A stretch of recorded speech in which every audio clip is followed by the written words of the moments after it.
You are now live on air.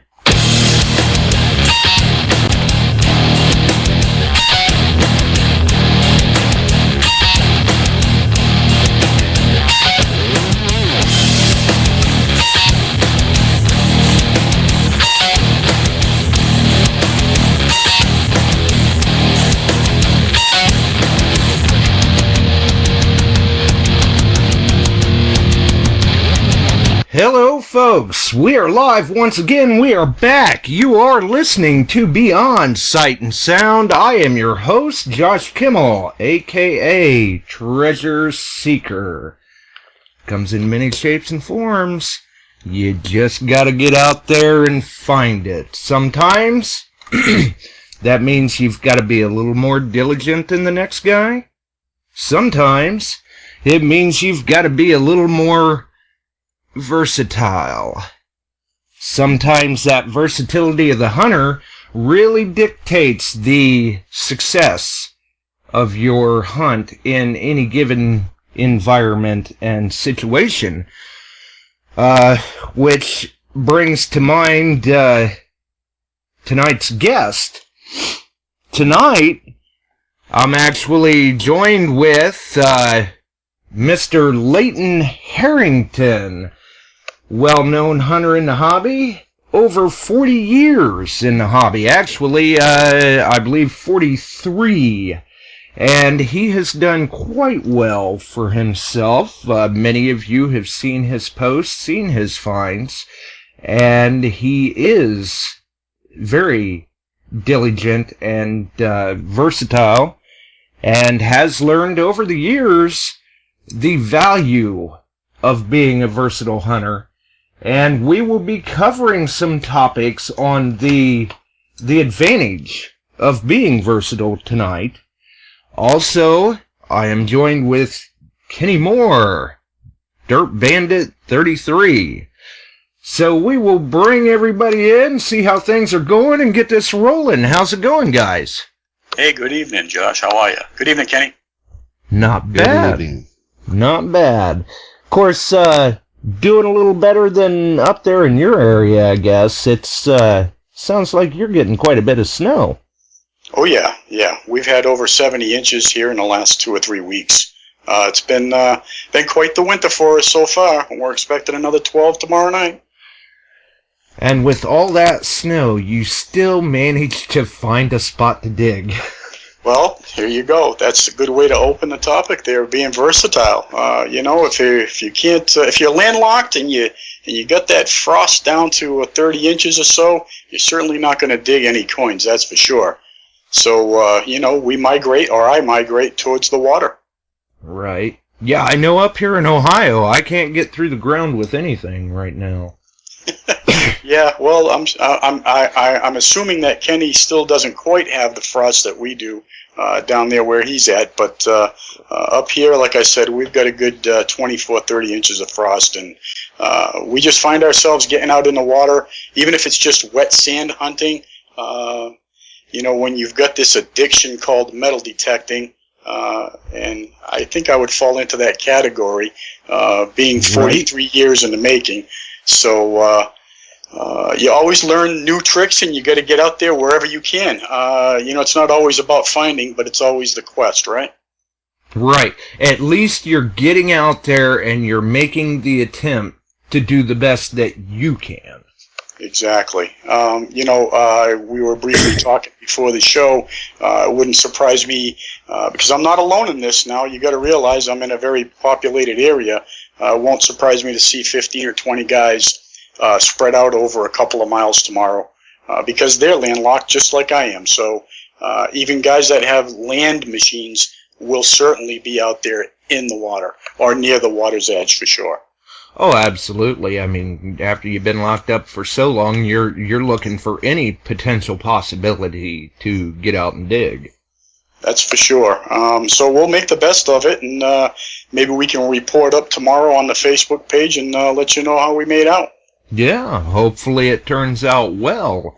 I guess for those who may not know, why don't you go ahead and give the listeners a rundown. How did Leighton get started in the hobby? What bit the bug for you? Well, my dad and my uncle, his brother, had a coin shop, a small one, in a small town. And as you know, venues used to come to town and they'd try to sell their product. And back then it was the new age metal detecting. And back in '72, everybody wanted to find more coins, and we didn't realize exactly what was in the ground or what it was going to take us over our long period of time.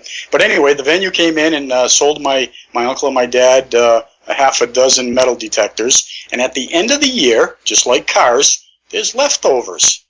Well, lo and behold, we got the last two at cost.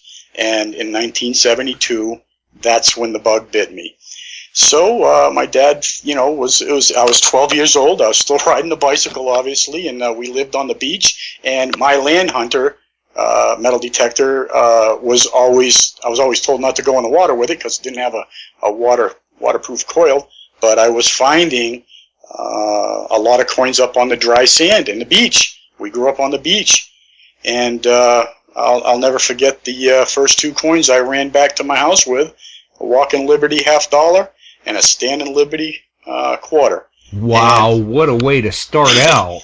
Well, again, you got to remember, back in the early '70s, later part of the '60s, this is all virgin territory. I remember actually even being down on the beach in the summertime, taking a stick and just sliding it across the top of the sand in a back and forth motion and actually finding coins. So you can imagine what an advantage I had as a child with a metal detector. It was, scoops weren't even heard of at that point. We were just kicking the sand to the side and thumbing through it with our hands, hoping to find the stuff. Right, kind of the golden era of detecting. Absolutely. Was not uncommon to come back home with $5 or $10 after a full day's hunt of silver coins, amongst the clad. Like I said, early '70s, we still, even though the silver had been recalled and melted, it was still prevalent in the ground for us newer guys that were getting into the hobby. Oh, yeah, absolutely. And I think it's interesting, too, that you said you were always told you don't want to get the coil in the water, don't get the coil wet. So even that early on in detecting, people had thought about the potential of the water hunters. Yeah, we couldn't wait to wait for. I'll tell you what. I learned to read the beach really quick as a youngster. I learned to go in the low spots or washouts after a heavy rain. If there was a small local storm and we'd get that southwest prevalent wind, I found myself always going to the areas that were cut up, and these were, like you say, in your words, gold mines. These were places where you couldn't swing the coil in any one direction, left or right, without getting multiple hits. So you didn't move very far. Let's say as much as you would today. It's not uncommon to walk a half a mile or a mile on the local beach and dig maybe 20 or 30 holes, whereas you might dig 20 or 30 holes in a 10 by 10 square back then. That's a good point.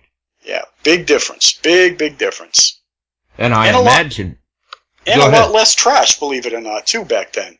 Really? Yeah, a lot less trash. We were still finding our occasional beer cans and everything, but you got to remember, back then we were still getting the pull tabs that you pulled completely off. Right, the beaver tails. The beaver tails, exactly. Whereas now, you've got the ones that you have to rock back and forth, and you know how that story goes. So. Yeah, I don't get that. You got to work to tear them off, but you find them all over the place. People are all the time throwing them out.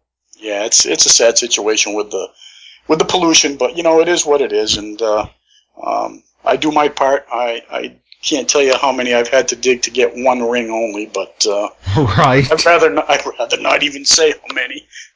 I even had a conversation with a gentleman earlier this morning. He was talking about a spot that he's been told that, or at least assumes, that there shouldn't be really any pull tabs or any trash because they were always meticulous about the groundskeeping. And I told him, I said, well, the funny thing about the pull tab I said, once one gets in there and it gets into the ground, there's this strange phenomenon that happens where they start to breed like bunnies. That's funny, because I was about to say the same thing. They spawn. Exactly. You may think there's none there, but you'll find them. That's the way it goes, though. But that's, I guess, maybe back in like 72, the early mid-70s and stuff, maybe people were still a little more, I don't know, environmentally minded in a sense, where they didn't litter as much or something. Well, I'll tell you, we did find our share, don't get me wrong. I don't want to perceive that there wasn't a whole lot of trash. There was certainly a lot of trash. Oh, but yeah. It just doesn't seem, to me, maybe because as I got older, I was a little more aware of our environment. And, today everything is being recycled and right down to the lead. I mean, even the lead we pull out of the water, right? Oh, yeah. So, it's, I think overall we're helping. And, it's not a bad thing to pull lead out of water. I mean, I don't know about you, but especially in fresh water. I mean, even some of our reservoirs, you're not supposed to fish in our state in a reservoir, but you certainly can find some lead. Oh, yeah. Well, from where I'm from, pulling lead out of the water is a good thing, because it usually has 3 rings around it. Good point. I like it. Good point. I always seem to be plagued with that issue of, because I live near a lake, a reservoir, whatever. The name has changed over the years. They did call it a reservoir, then they called it a lake, and really it's a big mud puddle. But I run across fishing weights that you really wouldn't expect to find. We're talking ounce and a half, 2 ounce weights. Yeah, that's pretty big for a freshwater lake, I would have to admit. I mean, there's one particular lake we've been hunting here in the last 4 years or so. We've been doing very well with the old gold. Come to find out, there was an old raft. Once I did the overlay, as we were talking about earlier, with the map system, we found an old area that had the raft, and we were out there, and I can't tell you, there was like 6 and 8 ounce sinkers out there. Are you kidding me? What are these kids Well, I tell you using? guys, I fish. I'm a fisherman, and a lot of these lakes, especially if they've got striper in them, or if they're trolling for anything, a lot of times they'll use those heavier weights to counterbalance what they're pulling, and that's why you get those big weights like that. It's crazy. I guess to get down a little deeper, I would imagine, right? Well, Right. what they try to do is they try to find, there's I can't think now, but there's a part of the water about halfway up that's got a warm spot in it. And that's where Thermocline? that's where the thermocline, that's where a lot of the fish are hanging. That's what they try to reach. Right. Yeah. Ah. I know, it does surprise me to see the different objects, too, that you pull out. I mean, I've gotten everything from, fishing reels to rods, old fly rods broken in half. You pick up the ferrules that are out in the water. You name it, it's out there. I was fishing for Stop signs. flathead up in Kansas City at a lake called Smithville about 2 years ago. Hung into something that was big. Finally got it out, and it was a Safeway grocery shopping cart. So, I mean, it's out there in the middle of the lake, and I'm thinking, okay, somebody better look for Granny, because Yeah. that's a long. I mean, they had to throw it off a boat. It's the only way it could have got there. I can just see that, man. I got a whopper here. Yeah.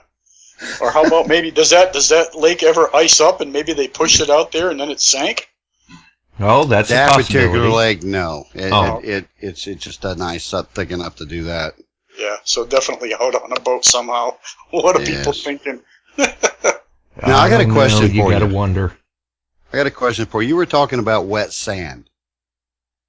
Yes, sir, Okay, go ahead. what's your machine of choice, wet sand versus dry land, and how do you counterbalance the ground balance? Because I take it that the wet sand is going to give off a little bit different than your regular land. Yeah, that's a good Yeah, question. it will. Good Yeah, question.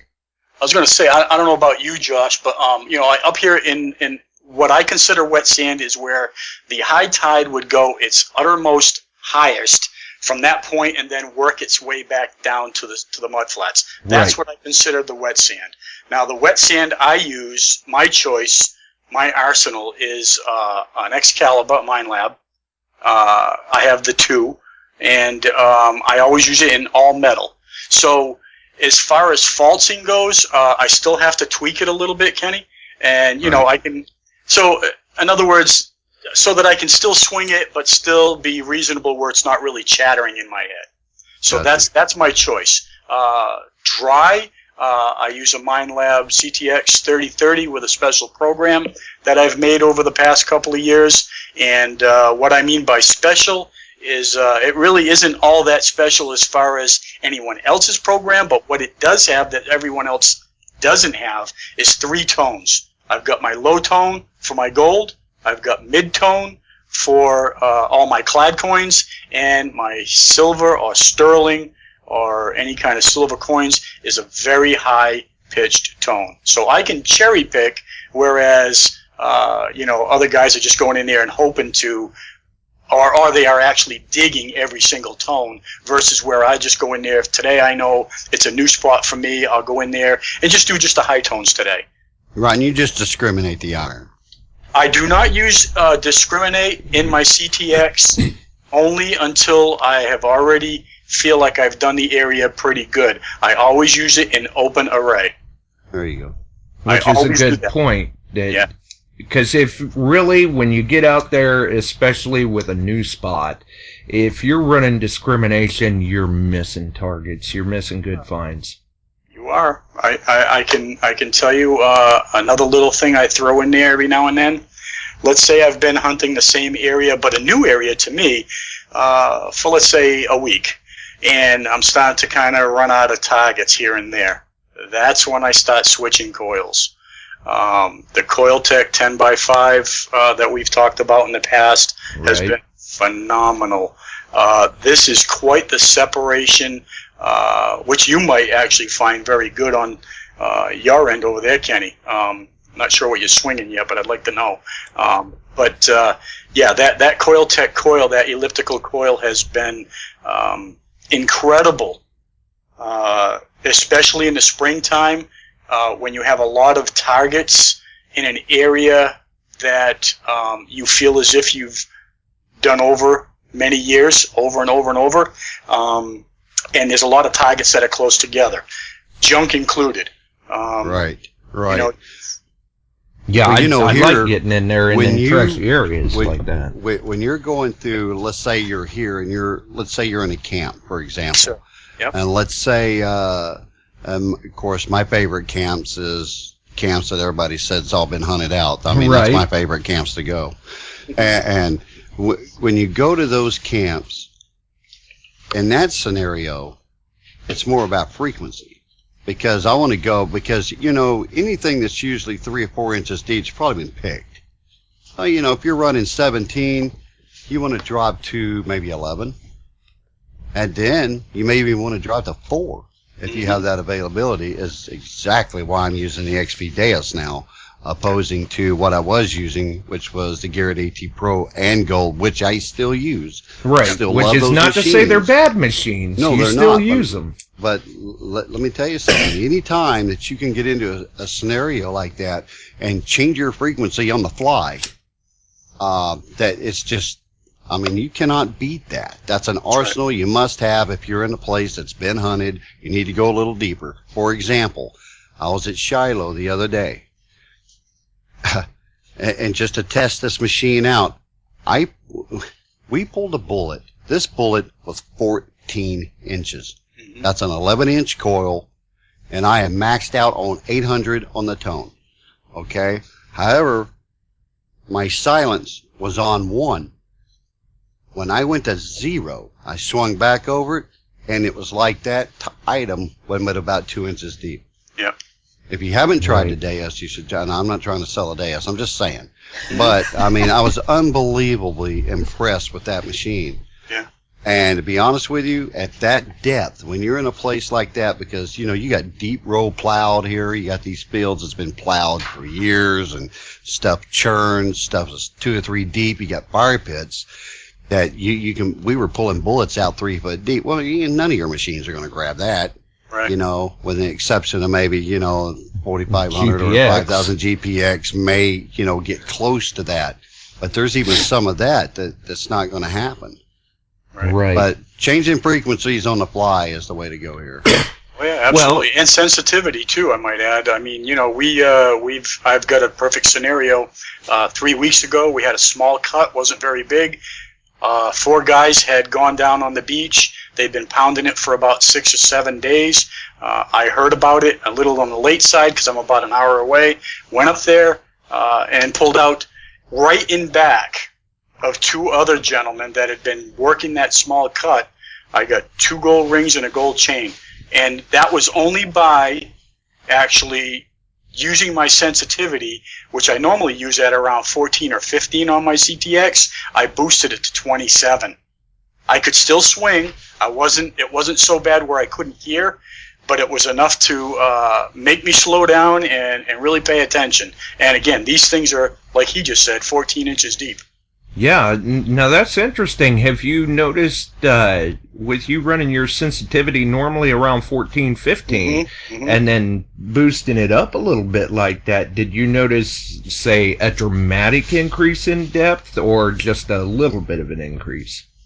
Not a whole lot. I'd say maybe a couple inches, not a whole lot. You know, here's my rule of thumb. If I'm not finding anything, I always try to do a couple things. One, put myself in a spot that I'm going to find something. And 2, Right. If my machine isn't working the way I feel it should be working, and I'm just swinging for nothing, I make it work for me. So that's where your versatility has to come in. You've got to really stop playing with some of these buttons. I'm not saying go crazy and you know, get it so far out of your norm that you're not used to, or it's not working so that you get frustrated with it. But just do it 1 notch at a time. Right. You know, I have 2 mud back bay areas that I use this time of year, and I'll tell you what, both of them are different. One has more sediment because there's not so much tidal flow in there. So over the last 200 years, all the oil, the grime, the grease, the muck, everything that's in there at that particular spot, it only allows me to go up to 16. Otherwise, it goes so crazy that I can't even swing the machine. But yet, Right. out in the ocean, I can go, you know, a little higher. I see you got a call there. Go ahead. Yeah, go ahead, caller. Somebody mentioned a dais. Yeah, I think we heard a little bit about one. Great show, Leighton, by the way. You're an awesome guest.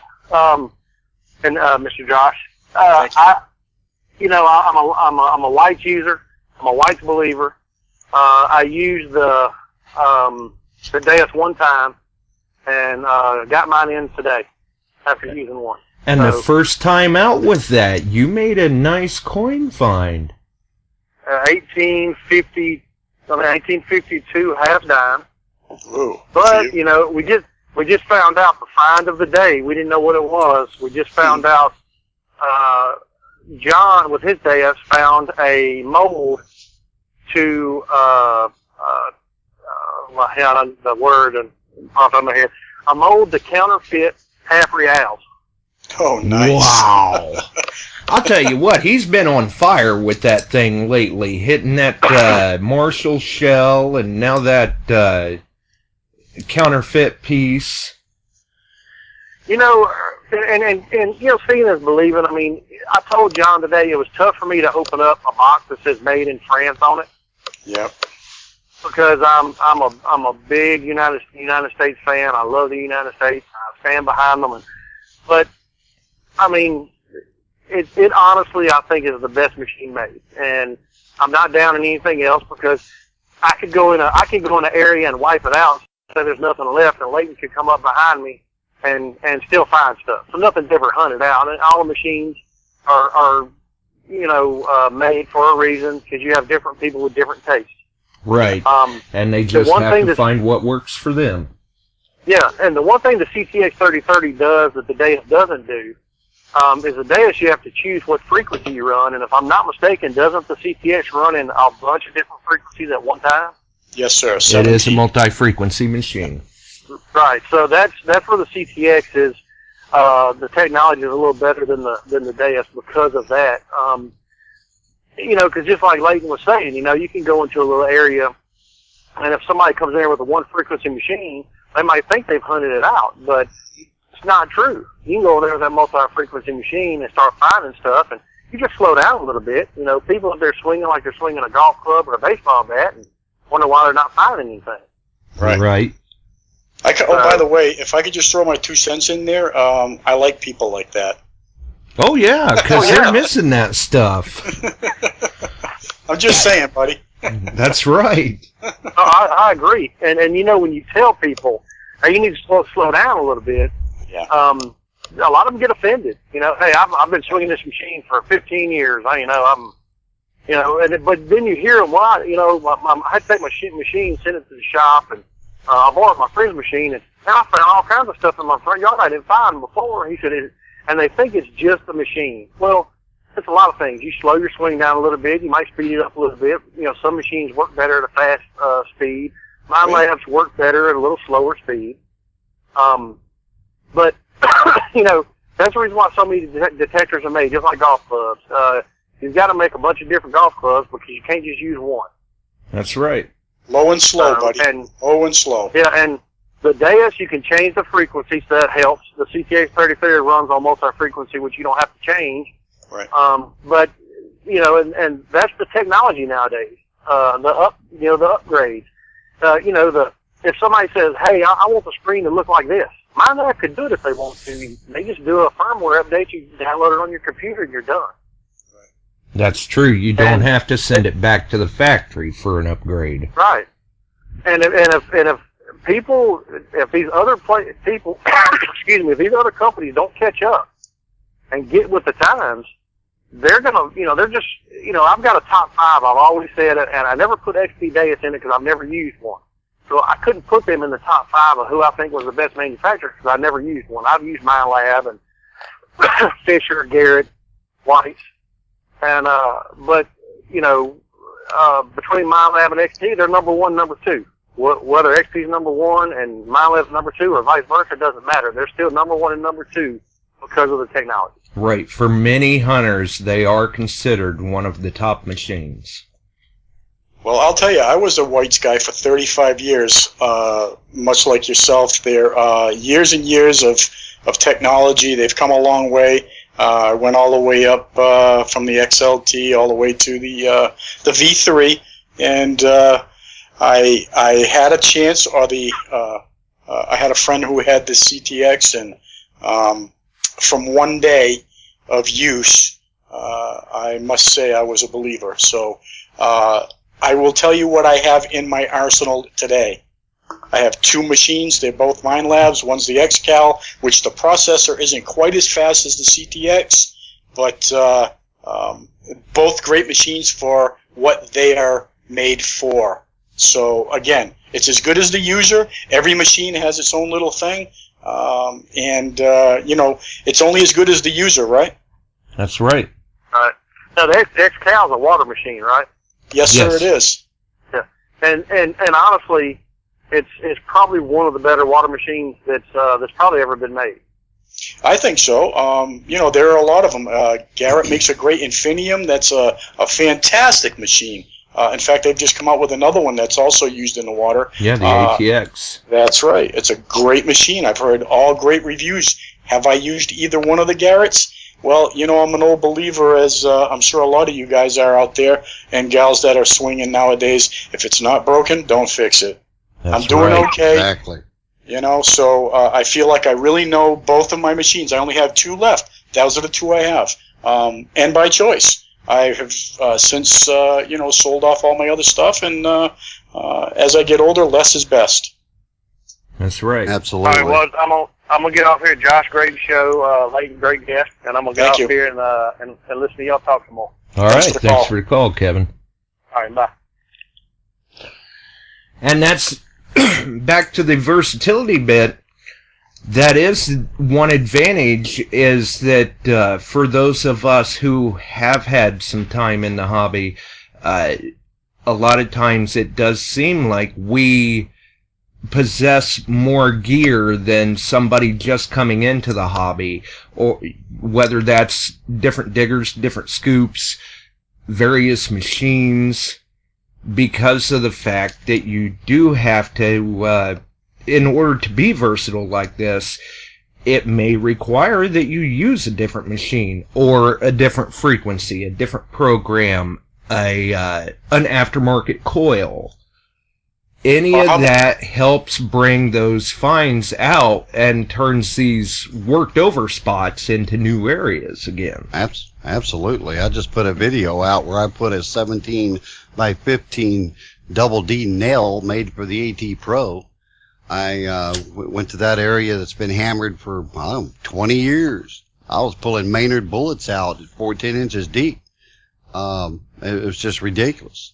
So, right. You got to adapt to wherever you're hunting, and don't be afraid to try new things, but don't get away from what you're used to either. Right. So, but don't be afraid to step out of the box, because that's we all learn. I learn something every day. Matter of fact, there's stuff that I read and listen to and watch other people's videos, and I do the best that I can, and it doesn't help being in a great place to hunt as well. But you got to be sure and use everything that's there for you. Oh yeah, absolutely. Well, the availabilities of all different things that are at your fingertips nowadays is just remarkable. And you know as well as I do, you can punch anything into Google and find something out about it. If you didn't know about it, you'll definitely learn real quick. Oh yeah, it's very nice for helping to identify those certain finds that we're unsure of. Right. Well, yeah, absolutely, yeah. All you got to do is just read a little bit of the word. If you can get that much off of a coin, I've done it many times myself. Right. You find 1700s coins with just a few letters that are visible or legible, and if you can get somewhat of a date, or if not even no date, punch that into Google and hit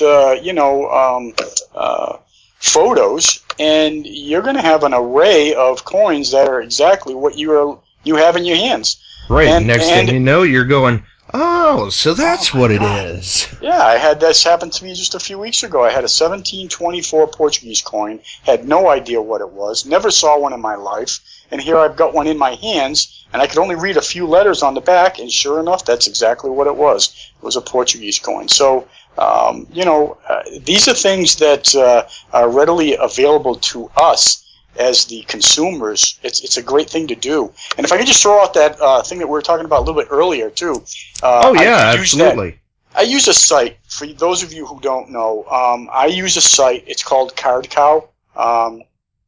It's a great little site, and what I use it for is, in my area of New England, it's rich with history, all the way back, and even before, the Pilgrims. We're not too far away from the Pilgrim Rock, 1600s, Cape Cod, Sandwich area was established in 1630s. We have some serious history here. Absolutely. And no doubt. It's just crazy. And if you do your homework, you too, if you come to this area, will find, with permission, some areas that are virgin. And I use Card Cow to put myself, like I said a little earlier, in the right spots at the right time. Now, it doesn't mean I'm going to be out there in the winter at the time trying to do a field. You got to use a little bit of common sense there. And, I use the Card Cow. Basically, what it does is it gives me areas to see what used to be there, not what isn't there now. Right. So when you punch in a place like Plymouth Rock, I can see where the original rock was. Has nowhere even close to Plymouth. It was originally in Provincetown, which is 70 miles away. So these are things that you learn. It's a great little historical piece of info, and it's good for finding like local parks, schoolyards, some of your old stone schoolhouses that were built early 1700s. Those are the places that you want to see what it looked like before you even get there. Do your homework. Right, or for those that are in the areas where the history may not go that far back, they could use it for the old swimming holes, picnic groves. Absolutely. It is, you know what? It's only as limited as your imagination. That's all I can tell you. Exactly. And, you know, that's what's so cool about this hobby and where we live is, and of course England, that's a whole nother story. But, oh, yeah. But I mean, it's like I have people sending me messages going, man, I've got some right here I could read, but I'm not. I mean, I'm just saying they'll say, I would give anything, man, to be able to find a Civil War bullet. And that's cool. But I would, man, to stand on Plymouth Rock or wherever it is and find a 1600 coin or find a Cologne coin, I've never done that. So it's like I've not been able to go and find stuff like that, even though I'm down here finding Civil War history and maybe some Spanish American War and, you know, different stuff like that. There's a lot of history down here in the South. Sure. But it's different. I mean, it's a different time, different environment, different history. Right, a different type of history. Yeah, it's not uncommon for us, Kenny, to go out in a cornfield or, as you put it, you would find 3-ringers and mini balls down there. Up here, we find a lot of colonial coppers. I mean, a lot. 4440, you're on the air. Hey, how are you tonight? All right, who do we have? You got Steve Zazulik from Canada. Well, Steve, how's it going, buddy? Good, how are you? Not bad, not bad. Good to hear from you. Yeah, just listening to you guys up here. I would like to say we got more snow than Leighton, but I don't think we do. You know you don't, buddy. Hey, how you doing, Steve? If anybody can give you competition, though, I'm sure Steve's country can. Man, I'll tell you. You know, you guys gotta ask Leighton about the different places that he's detected other than the water too, because I've been with him. I've been fortunate enough to be with him to be in some pretty incredible spots. Like, and Leighton and I have gone through the woods, and we've had a chance to go into native caves. He's got stories. You got to ask him about the monkey tree story. That's another one. He's got some incredible stories, so you got to get him on tonight. Now that sounds like an interesting story. We'll have to get into that. Thanks, Steve. I can't say it as good as the historian, but yeah, that's quite a story. Right, and Steve has done quite well for himself with finds over the years. Oh, are you kidding me? I have. I go ahead, Leighton. I was just going to say, I would like to have found just half as much as what you got, buddy. You've got some incredible finds over your life. And yes, I know it's only in a short period of time, but honestly, you know, you've done very well for yourself, buddy. Well, and he's very diligent, and that shows something, you know, it translates to time and effort in the field. You're not just going to go out there and, well, not normally anyway, go out there and in the first 10 minutes pop that great find. You've got to put in your time, and people see, oh, wow, look at all the things that this guy's finding. Well, sometimes you got to stop and think, too. Look at the time that he puts in. Right, exactly. I know. Yeah, to my wife's dismay. Everybody always asks me, they'll say, you know, like I haven't detected anywhere near as long as you guys have, or especially Leighton. But in my first year of detecting, I logged over 600 hours of detecting. So I was out there, you know, there was days where I was coming home at like 1, 2 o'clock in the morning. I got the bug real bad. And the biggest problem is I had some really good sites to go to. So, right. Yeah, that was a bit of a problem. That's called beating the bush.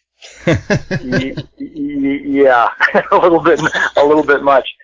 But like I say, you know, I've had the opportunity to go out there and hunt with Leighton, and I mean, Leighton has a security box that's probably the size of a cargo container, and it is full of the rings that I love finding rings. I don't know about you guys, but I love finding gold rings. It's a weird thing, but I like finding gold rings.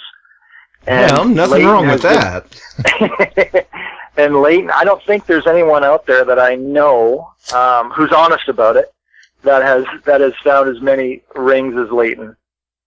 Oh, I know. He seems like a ring magnet. Well, yeah, he's either finding them or stealing them. yeah, from the next detectorist, right? Nice. I owe you, buddy. Yeah. No, but hey, in all seriousness, I appreciate all the compliments for sure. Yeah, in all seriousness, the guy has definitely put in his time detecting. Oh yeah, no doubt. Paying about the that. dues, man. Paying the dues. That's right. It's kind of like college in a sense. Those of us that have had the years in the hobby and stay persistent about it, it's like you said, Kenny. We're just paying our dues. It's like the tuition of the hobby. Right. You've got to put your time in. Just when you think you found, like, wow, how am I going to tot this? Then, just keep swinging and you will. That's right. Eventually you're going to put it over something that's worthwhile, that's for sure. Absolutely. I know. I think I even put you over a good one, didn't I, Steve? Did you? Oh. I'm trying to remember. Just say yes. I was going to say, it sounds like there's a story there, too. Well, let's put this real quickly, Steve. Remember, I took you to the back bay. I know exactly what you're talking about. Okay, yeah. So he did get his gold ring that day. Yeah, he got his gold ring that day. Right after I got an 8 real and I think I got a gold ring too, just before you. But you did get one. That was a good spot. That was a good spot. And sounds like it was a good day. You know what I'll do is I'll post that video on YouTube tonight and try to put a link to you guys so you can actually see us doing that. Because what happens is Leighton's down there with one of his buddies, and these guys decide to start pulling out their D rings. So for those people out there that don't know what a D ring is, I didn't know what a D ring is because I didn't have enough to put on one. But a D ring is like a carabiner that the guys carry, and it has. How many rings was on that D ring that you guys brought out lately? I think John brought his. I didn't bring mine that day, but I think he had about 20 or so on it, just to show you what we do. Like grief. Yeah. Like big. I'm talking like big golf ball size rings. It was just disgusting. Yeah. So your D ring is basically a holster for your finds. That's right, correct. exactly. I carry one with me a lot of times too. If I find a ring, I'll pop it on there. That way it's not in a pouch or anything like that. Or so that we don't lose it. Mm-hmm. Yeah, exactly. Yeah. That's the biggest fear, isn't it? Is when you find a good ring and you know you want to keep hunting, is what do you do with that ring? Exactly. Right. And I actually, last year, we premiered the new and unheard of style of metal detecting known as catch and release. Catch and release. I had wound up, a buddy of mine had found 3 silver dimes and lost 2 of them in a group of kids. We went over to try to find them, and I popped a ring and wound up losing it about 15 minutes later. Oh, jeez. Yeah. Well, it was just cheap bling, but it's still a nice chunk of a ring. It made some newcomer to the hobby very thrilled to find it, I'm sure. Right. Well, this a friend of mine. Go ahead, Leighton. No, I'm sorry. Go ahead. You're the guest. Go ahead. A friend of mine was detecting in the water, and he was on a really good beach, and he got 4 gold rings in the morning. Really nice ones, and he put them in his side bag, and I think he even got a couple silvers that day. It's like 6 rings. Put them in the bag, and then at the end of the day when he walked out, reached down by his side, and the bag was gone. Oh, man. So I've been looking for that bag ever since. I'm sick just to hear it. Yeah. Wow. Jeez. That kind of It's probably on Leighton's table right now. That's a good one, Kenny. In the coffee table display case. There you go, buddy. Yeah, so the reason for the carabiner, though, is, and I'll tell you, I also fastened that to my pouch inside, and I'll drop it down on a lanyard, so that way it's not going anywhere once I've clipped it. So for the people that are thinking about doing something like this, by all means, these are all true stories, and it does happen. And yes, I have lost a ring or two over the 40 years. Fortunately, I don't swing very fast, and where I did lose them wasn't very deep, so I was able to relocate them. So almost like you said, a catch, release, and a catch. Right. Yeah, I mean, Well, I guess it does happen to all of us from time to time, Oh, yeah. and like I said, with mine, it was cheap bling, so I wasn't really all that concerned about it. It's like, well, we'll leave it for the I next tell you guy. what happened to me, and I don't like telling it, but since everybody, it does happen to everybody. And the first rule of thumb anymore: never put nothing on your bumper, on your back bumper. Just don't do it at all, because it's not fun. Trying to redetect 20 miles, trying to find something. I had a cavalry button that I had pulled out of Eastport, Mississippi, and stupid me set it on the bumper. I loaded all my gear and stuff, and I didn't even realize it till I got home. I'm like, well, where is that button at? And then I'm thinking, no. Yeah. So I drove all the way back out there. Of course, nothing. Lo and behold, a year later, I found that button. Oh, wow. I did. I found it. It fell off about 100 yards right out of the entrance of where I was going is where I found that button. Wow. Just- Looks just like the amazing. house is filling up, guys. We're joined by Denny Morrison and Chris Engel. Hello, Brother Josh. Hello, Chris. How's it Chris? going? All right. Great show tonight, guys. Leighton, awesome guest. Yes, Thank you very much, Chris. you're on with myself, Leighton Harrington, Steve Zazulik, and Kenny Moore. Hello, Brother Kenny. Hey, brother. How you doing? Oh, man. I hadn't had a chance to put my days together yet. What's that telling you? Mm-hmm. Busy. Oh, I know. No, it's a great show tonight. I enjoyed listening to it. And Thank you. Leighton, awesome. Man, I would Thank you. love to come up there. I bet it's awesome to hunt up there. But what you were saying, and even Kenny made the comment, Yeah. Different parts of the country. Texas is where I'm from. Yes, sir. We're quote unquote, we're the newcomers on the block in the United States, basically. We've got all this history here, but not as far as the old colonial coins or like where Kenny and them are, the Civil War stuff. Right. We had, very little Civil War action here at all. I mean, we have, I think, three battles here in Texas, and that's all we had. Yep. But still, you've got I'll tell history you, in its yeah, own. I was going to say, you must have some spots where otherwise you wouldn't be into the metal detecting, where you felt as if these three battles were of importance. And I'll tell you, I know a couple of guys from Texas, and boy, they've got some fantastic buttons. Oh yeah, there is. There's a couple that were actually. We had several prisoner of war camps here. Yep. And just north of Houston, a lot of them are off limits. Some of it, private farms next to it, you can get to it. Mm-hmm. You just got to really do your history because they marched a lot of the Union prisoners that they captured in Galveston, marched them from Galveston up to the little town of Hempstead, Texas, just north of Houston. And if you can find that route, and there's several guys that have and pulled several good bullets out of there. And bullets and buttons, too. Yes, sir. And like Kenny has mentioned earlier, if you find that encampment area, oh man, Oh, yeah.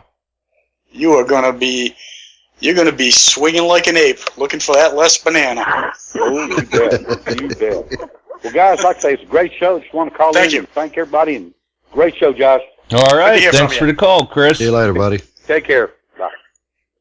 Hey, Miss- guys, I think I'm going to go, too, because I've noticed online that there's people trying to get in. Okay, Steve. Thanks for Okay, calling.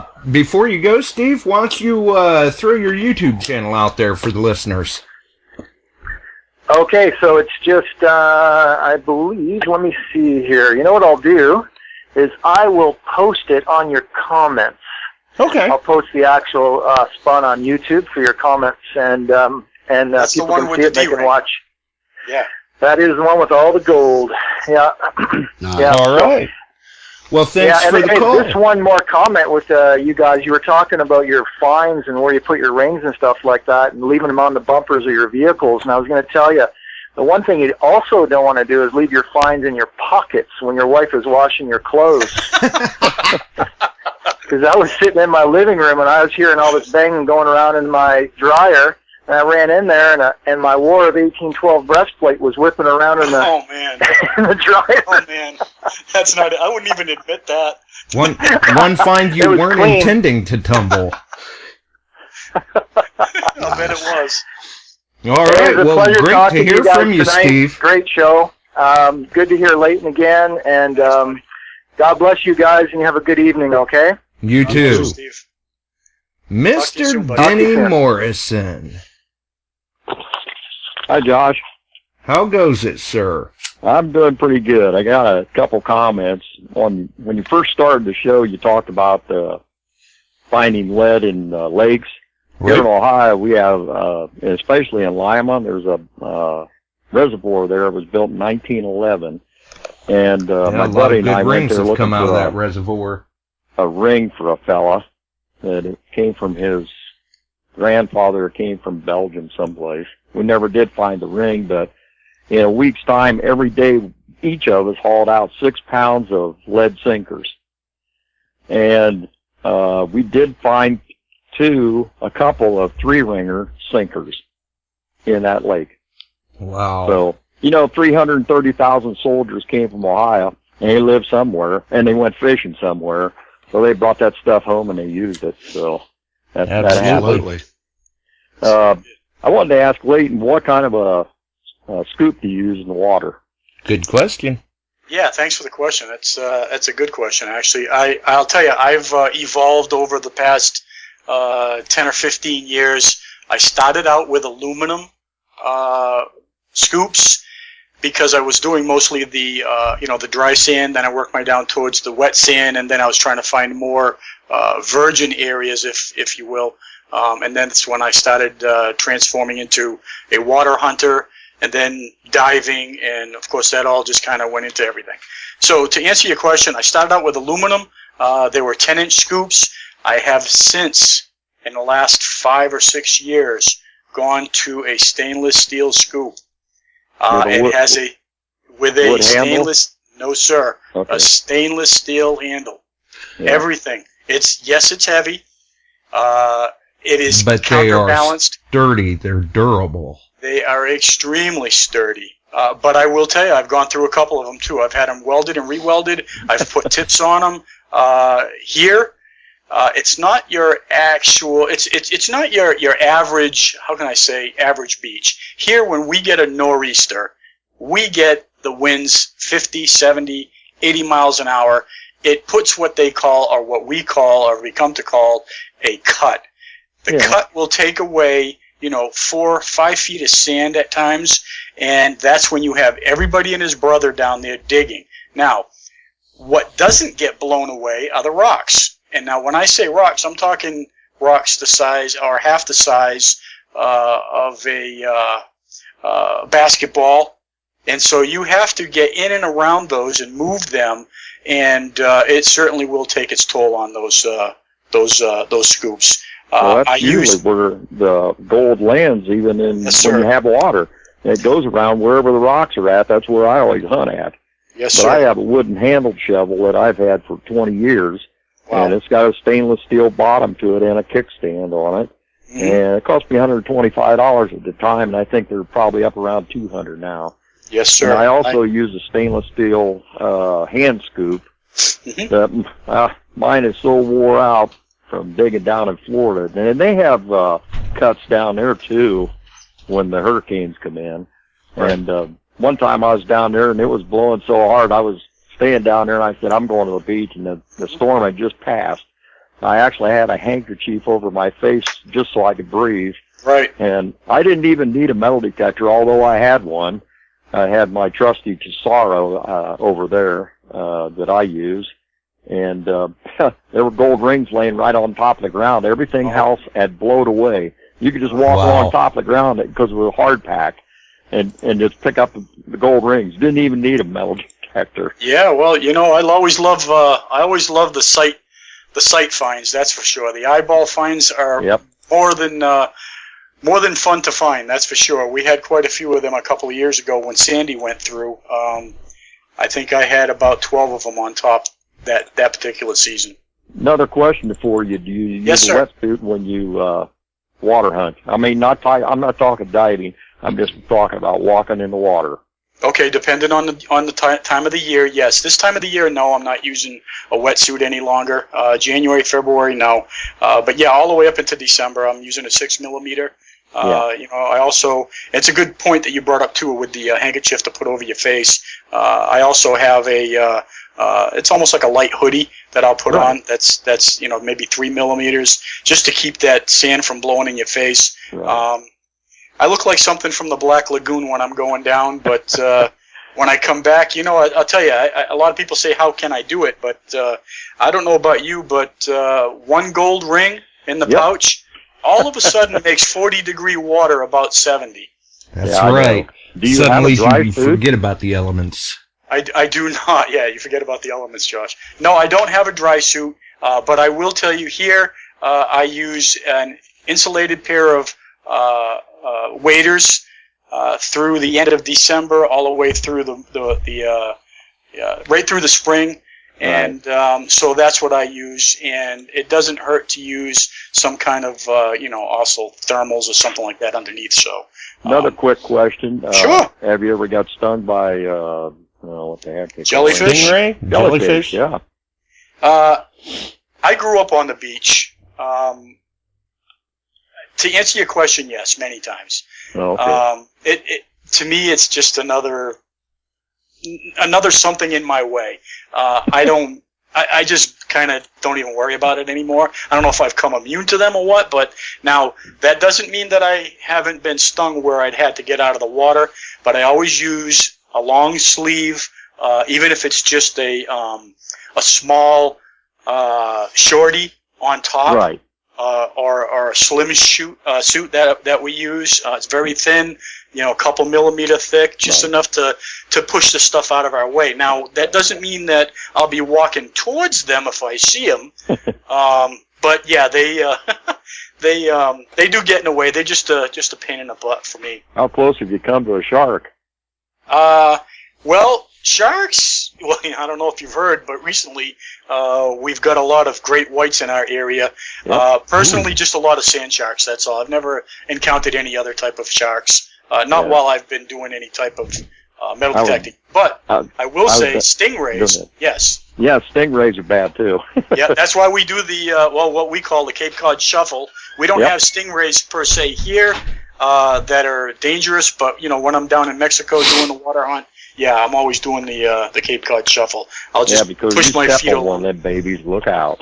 Yes, sir. I've hunted with a gentleman a couple of years ago. We were down in Cancun, and he got stung right near the groin area, and I will tell you, it put a damper on everybody's hunt. Yeah. So it's not just, let's be honest, we're down there together. I'm not going to continue if he's hurt. So It did put a damper on it for a few hours, but he manned up and he had one leg bigger than the other, but we managed to finish out the day and we did pretty well. Yeah, I can tell you here in Ohio, and that's where Josh and I live, and even in his lake where he lives, in the summertime I always wear a shorty wetsuit because I'm in the water 8 to 9 hours, and you get hypothermia if you don't. That's correct. Even though it's warm as it is out, you'd think you wouldn't, but when you're in the water, it happens. Good point. I'm glad that you brought that up. Yeah, a lot of people think that, you're out there and, it doesn't take much. I think actually the first signs of hypothermia are around, 92 degrees, your body temperature. Yeah. So it's not that much different than your normal body temperature before you start to shiver. And by that point, it's already actually a little bit too late. So as soon as good your point teeth to bring start it up. to chatter, you're in trouble. That's it. Grandma Tam on here said that she's worried about the carps. I was down at St. Mary's Lake, and the carp went right through my legs. scared the living bejeebies out of me. Oh yeah, Carp we've don't got hurt them big you. enough down here. You could just about hand them a machine too. Oh yeah. Well, And you Yeah, know, carps aren't going to hurt you. Right. well, they got to eat too, you know. That's Yeah, right. right. Well, it's just the idea that take they a came bag right of in there. marshmallows and just throw them out on the bottom. That's They'll right. Take care of it. There you go. All right. Well, thanks for the call, Denny. All right. Talk to y'all later. Good to hear all of you. Hey, Right. thanks for See the you, call. Denny. Good And night. we've still got another caller on here, Swansea. Hey, Josh, how you doing, buddy? All right. I got a question for Leighton, being that he's up in my neck of the woods. Hey, Leighton, this is Brandon. I'm from southwestern New Hampshire. Okay, go ahead, buddy. I do a lot of detecting in Massachusetts, and I know you do a lot of beach hunting. Do you do a lot of land hunting as well? Yes, I actually started that way. I wish I had. Maybe we can do another show. I can tell you exactly, how it unfolded. Although I did grow up on the beach and started down there, we did mostly land hunting because I was such a young man at the time. I didn't have my way of getting around other than my bicycle. So, 1972, I was 12. So for the first 4 or 5 years of my life, I had that thing strapped to my sissy bar on the back of my Huffy bike and went all over town with it. So yeah, I did Now, a lot of schoolyards. here's a question that I had for you, right on that same lines, Lynn, is do you notice that in Massachusetts, whereas I had the same thing in New Hampshire, people are so interested in the history of our own area that permission is not a problem? I'm running into a little bit of issues lately, especially on public land, believe it or not. Not so much the privates.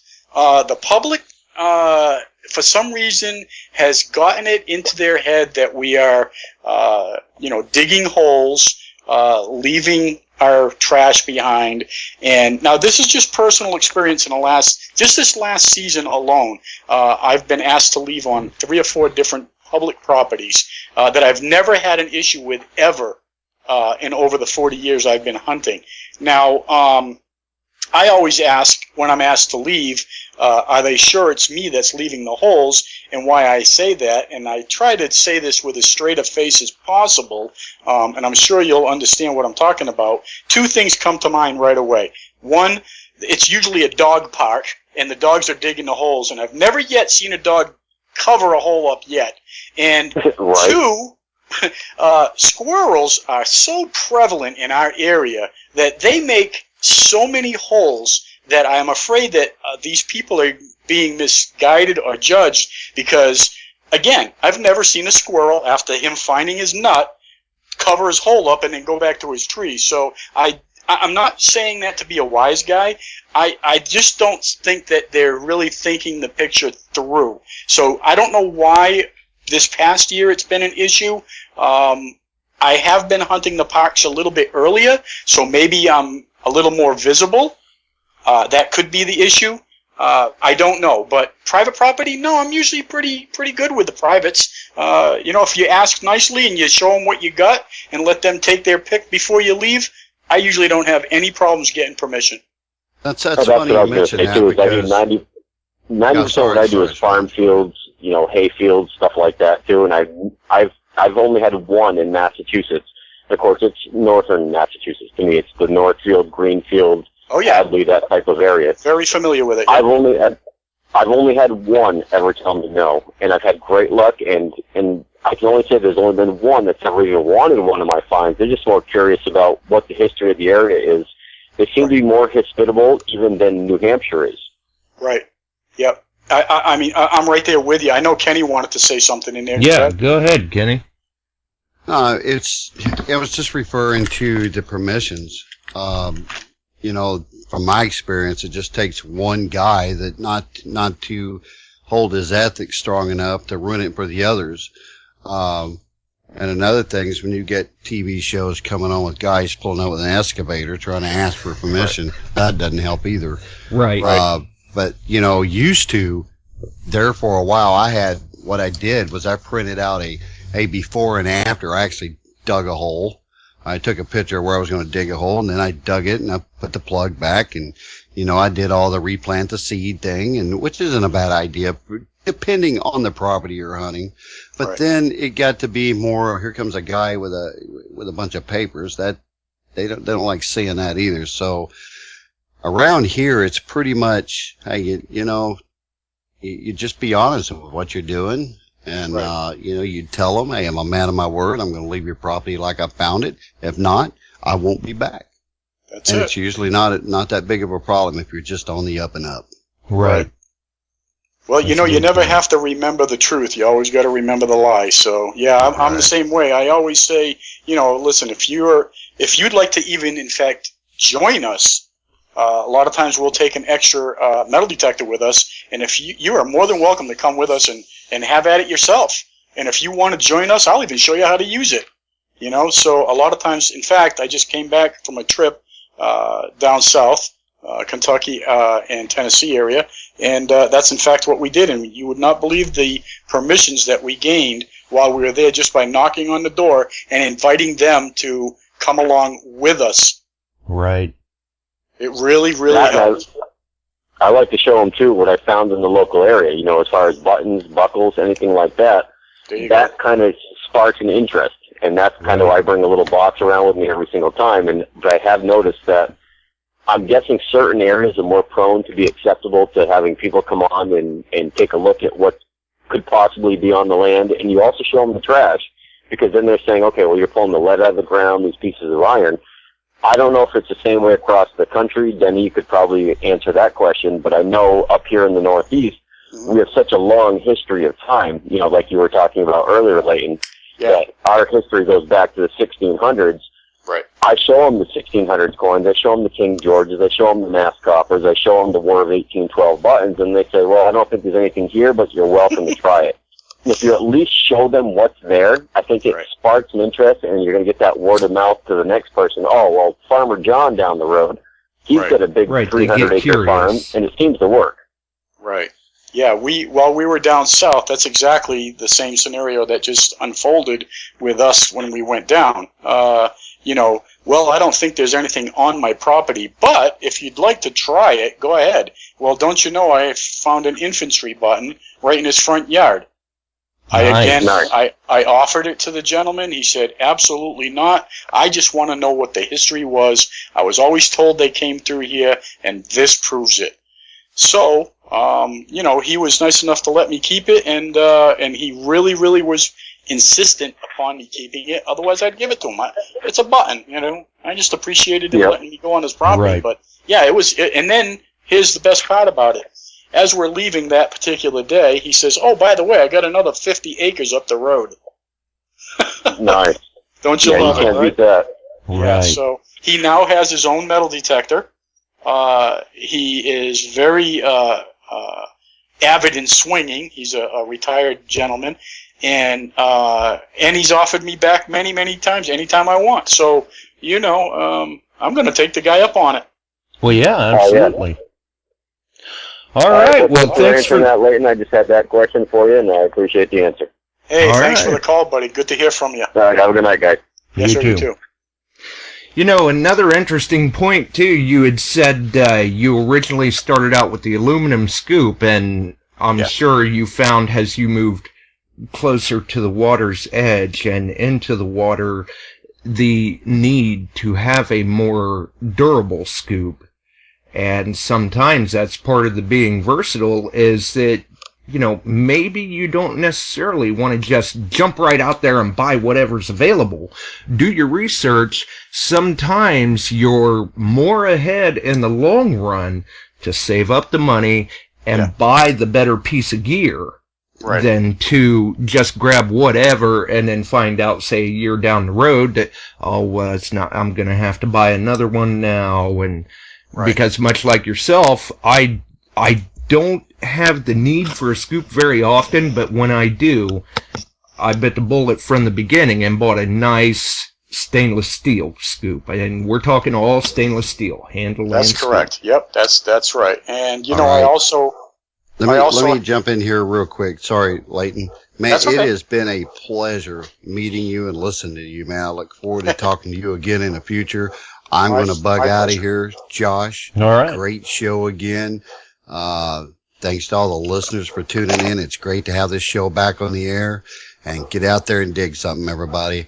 And I will catch you later. You can find me at DirtBandit33 on YouTube. I also have HardcoreRelicRecovery.com for all the Amazon shoppers, and I'm on Facebook.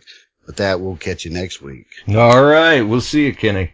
Thanks a lot, Kenny. Hey, it was a pleasure, buddy. I'll talk to you soon. All right. Have a good night.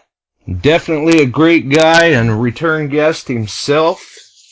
Great to talk to Kenny anytime. He's always welcome. But anyway, just to reiterate on that scoop, I definitely listen. When people ask me what they should buy or what is my suggestion, I always tell them, especially with a metal detector, you don't have to buy the lowest brand, I would say. I wouldn't say brand. How can I say this? The cheapest model or whatever.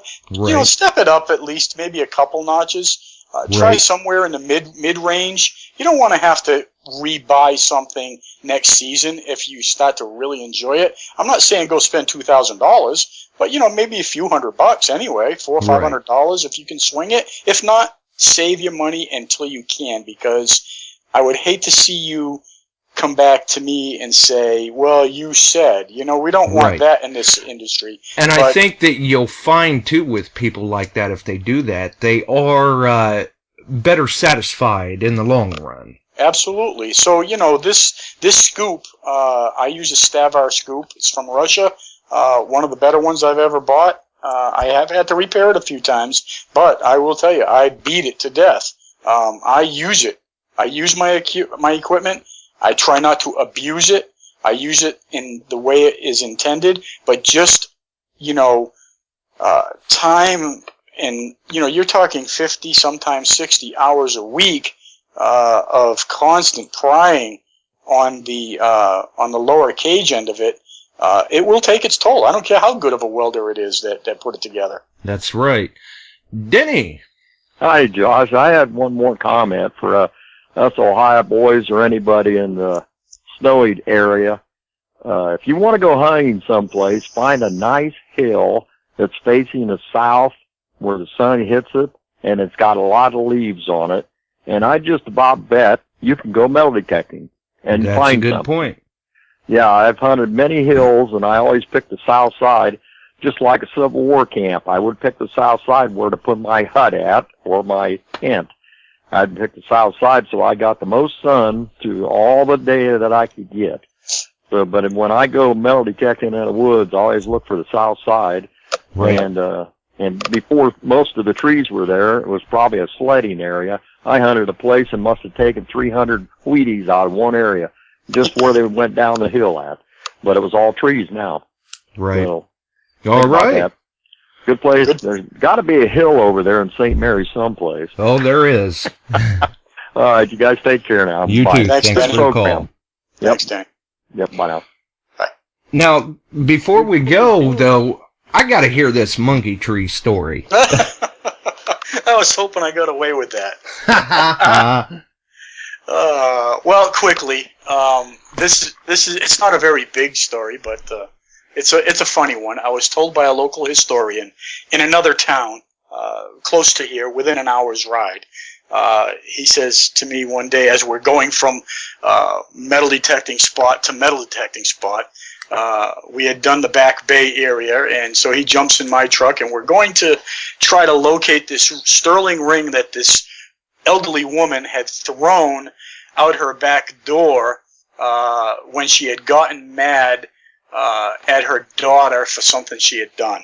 So on the ride to this woman's house, he says to me, as we're driving, he says, "You see that tree right there we just went by?" I said, "Yeah, why?" He says, "Turn around, I want to show you something." I said, "Okay." So I turn around, I park across the street. He says, "You see the big hollow piece up in the front on the top of that tree?" And this tree is about 300 years old. I said, "Oh, yeah." wow. He says to me, he says, "That there is the monkey tree." I said, "What do you mean the monkey tree? What the heck does that mean?" He goes, "Well, the legend has it that a local captain had stored all his booty in the backyard in his shed, I guess, and he had a pet monkey that he used to bring to sea with him. Well, when he came back, the monkey used to like the jewels, and evidently got into the jewels with the bag, ran up the tree, and dropped it down the middle of the tree. So, wow. okay, you're probably thinking, and I'm sure everyone else is thinking about this as we're talking about it, or as I'm mentioning the story, why didn't they cut down the tree? Well, that was my first question, too. And till this date, the tree is still standing. Is there jewels in it? I don't know. I haven't had a chance to go over to it and swing my detector near it. Jewels aren't going to obviously get picked up by a metal detector, but who knows what else is with them, right? That's right. If he was grabbing jewels, maybe he grabbed rings Gold or coin chains or something. Yeah, who right. knows? But yeah, that's the story. It's a monkey tree. And of course, he tells it much better, but it's his story, not mine. So, but that's what I remember of it. It's the monkey tree. Wow. Yeah. The Indian cave that Steve Zulik was earlier mentioning was a great place. Same guy. His name is Bob. He's a local historian up there in that town I was just talking to you about.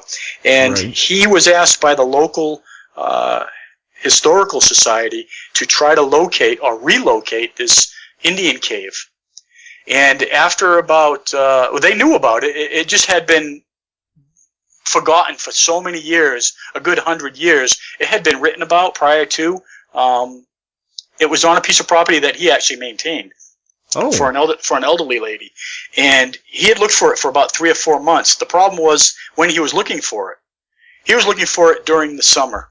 Well, you know as well as I do, here in New England we have what we call bullbriars. Bullbriars the are overgrowth nasty. probably hit it. It's terrible, yes. So, don't you know, after 3 months, he actually had some coordinates, but they were really kind of like paces.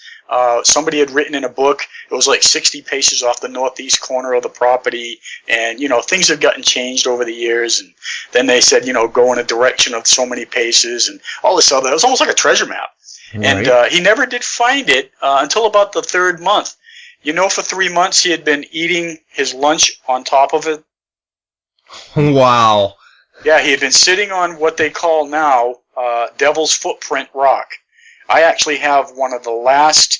This is a sad story, actually. It's fun because he relocated it and was able to document. I actually was the guy that took the documentation pictures for the local historical place. Oh, and, very cool.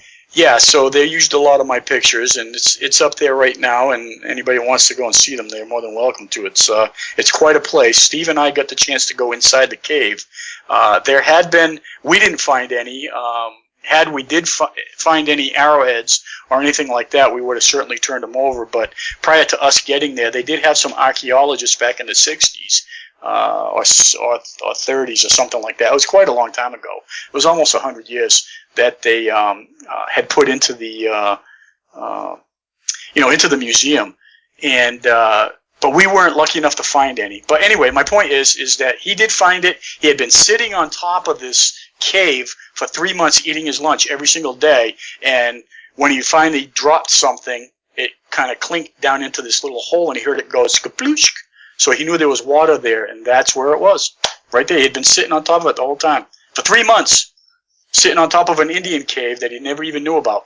So when we went down inside, we could see where they had used it. It had a natural opening for, you could see all the smoke and the soot where they were cooking. They had a stretching board down there. Now, when I say board, it was actually a stone, a stretching stone. There was a pottery area. You could see some shards here and there that were really, really tiny, small ones. What else was in there? You could see where they were sharpening knives and making flint stones. It was. You could see where they actually had a bed, and then on the outside of this rock formation, which is about, I'd say, 100 square feet around, it actually had 2 bed areas and a lookout area where you could see they positioned the stone so they could hide behind it for ambushing. Wow. It was pretty cool. I have a lot of the pictures if you want. I'll put them up on my Facebook. If anybody wants to go there, they can just check it out.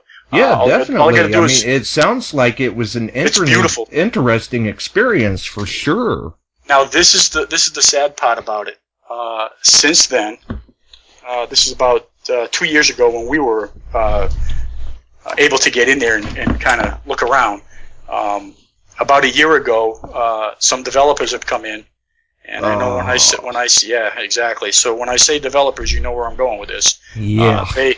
They actually really disturbed the whole area, and it's no longer in existence. So some of the stones are still there. It's not a cave any longer. It is now just pretty much flat. I have the only existing pictures that are in existence of the in and out and inside of this cave. I got some video of it, and I have the last known existing picture of the devil's footprint that was actually chiseled into the stone. Well, that's very cool that at least you still have the photo documentation. Yes, and we have since brought this to the town, and I guess they're doing some type of, I don't know if they're looking into it or what, but, there's a lot of natives that are in the area that have really, in a way, have told us there's really not much you can do. Once it's destroyed, it's destroyed, but, is there penalties? I really don't know. I never got into that, and it's been a good year or so since I've actually got into that. I'm not, although I like history, and I really am saddened by what happened to this, I'm not into native artifacts like a lot of other guys are. Right. Yes, I like finding points and stuff like that, but it's not my criteria. It's not something I'm really into. Oh, yeah, absolutely. And I think, one of the great things about the hobby is not only are we collecting finds, we're collecting these experiences like that, as well as helping to document the past. Absolutely, yeah. We do that all the time. A lot of us do it without even realizing it, just by saving our finds and putting them in display cases. And, that's right. You're documenting when it was found. You remember. I can tell you even stuff that I've had for 40 years. I can tell you where I found it and probably the month I found it and where and how deep it was. It's sick. Right. It's just one of these things that you just learn to do over time. And that's part of the fun. Yeah, and that's one of the odd bits about the hobby, I guess you could say. Some of us may not even be able to tell you what we did, say, 2 weeks ago. Right. But when it concerns a find, it could be a find from, such as you said, 40 years ago. Right. And we can say, oh yeah, I found this at such and such place with this machine. It was about this deep, and probably even walk out there and be within 10 feet of where you found it. Yeah, I was looking at some of my rings that I had found. And in fact, I have one from 1972, and it was an antique then.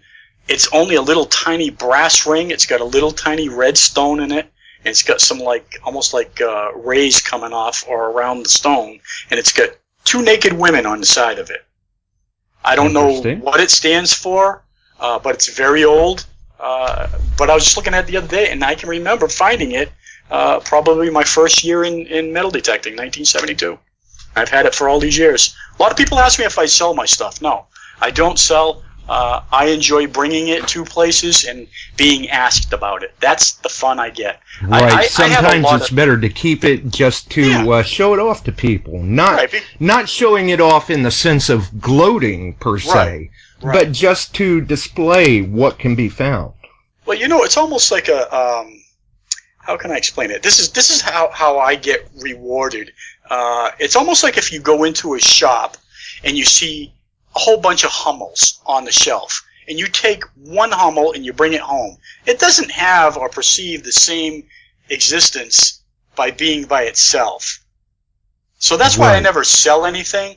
Because if you take that Hummel and you bring it back to the shop and you put it back on that glass, now it becomes this whole array of beautiful Hummels that everybody enjoys. Right, it's a piece of the larger It's a piece of the larger pie, exactly. And that's what I try to explain to people. It's the same thing with a ring. If I was to sell one ring, then my whole collection is not a collection any longer. It's just one piece of it. And they're not worth much.